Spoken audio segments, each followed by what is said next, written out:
Annie, when we did some of these webinars back in April and May, one of the issues that kept coming up was about the small print of access to the JRS, and particularly around things like holidays. And I'm now aware that you've got furlough extending over Christmas.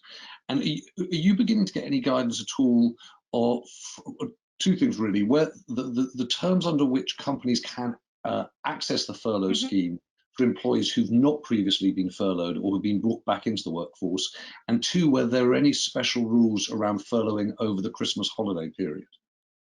Yeah, sure. So in essence, to put sort of businesses' minds at ease, the scheme is very, very similar to what we saw operating in August. It is 80% of regular pay, but employers are required to pay national insurance and auto-enrollment pension contributions, which on average accounts for around 5% of the cost of employing somebody. It's about £70 per month for an average employee. So there is some business contribution under this version of the JRS, unlike say back in July, but that's the exact same level that we saw in August. In terms of who can access the scheme, it's open again to everyone. So where we've previously seen the scheme closed to new entrants and caps put on businesses' use, that has now been removed. So whether you're a business that's never used the CJRS before or an employee that's never been furloughed before, you can now you are now able to access the scheme, or your employer can access it on your behalf. The scheme opens from November in 2 days' time, so from the 11th of November, and firms can access and apply for November payments until the 14th of December. So there is a reasonably long period, but all the calculations in terms of eligibility, reference pay, the calculation of holiday are all exactly the same as they were in August.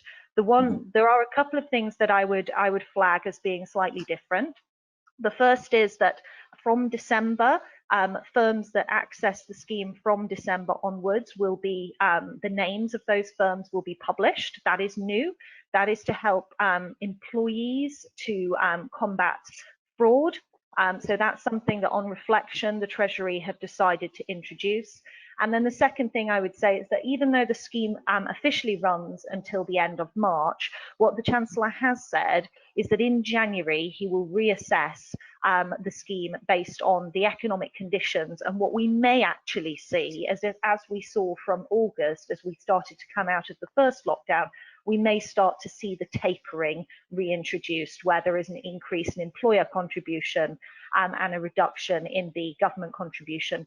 But that's all caveated by the fact that we just don't know what the economic situation is going to be like in January. The Chancellor doesn't want to nail his colours to the flag right now.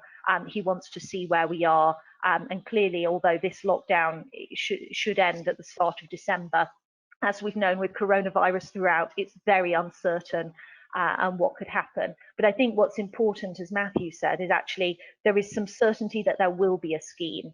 And what we saw over August and September is actually, yes, firms get to reopen, but it takes time for demand to recover, for people to feel comfortable and confident to go back to shops, restaurants. And that's what having this certainty over the scheme in place to March allows for. It allows for that demand to come back.